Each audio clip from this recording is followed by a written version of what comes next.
Daħlu fis-seħħ b'mod immedjat emendi fil-liġi li għandhom lan li jagħtu għajnuna u protezzjoni lil madwar 20 soċjetà mużikali li jinsabu bil-mannara fuq rashom u b'riskju ta' żgumbrament mis-sede rispettiva tagħhom. Fid-dawl ta' diversi kawżi ġudizzjarji fil-konfront ta' Każini tal-Banet, il-Gvern sostna li kellu jintervjeni biex dawn is-soċjetajiet ma jikrollawx iżda jkomplu jiffjorixxu fis-soċjetà. Il-Ministru għall-Ġustizzja u l-Kultura Owen Bonnici qal li l-intervent li sar kien ippjanat metikolożament u jirrispetta id-drittijiet tal-partijiet kollha.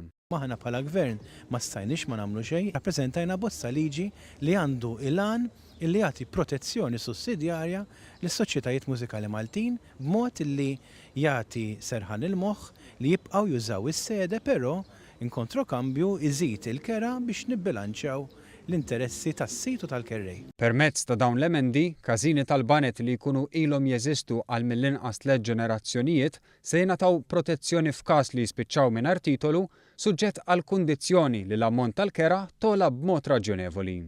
Barra minn hekk is-sit se jgawdi wkoll mid-dritt li jikkontesta l-kundizzjonijiet tal-kera quddiem il-bord li jirregola l-kera.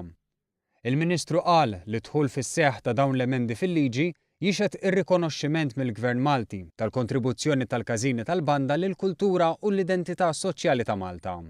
Sostna li dan jindika li l-Gvern huwa kommess li jieħu deċiżjonijiet biex ikunu mħarsa elementi kulturali ewlenin ta' pajjiżna.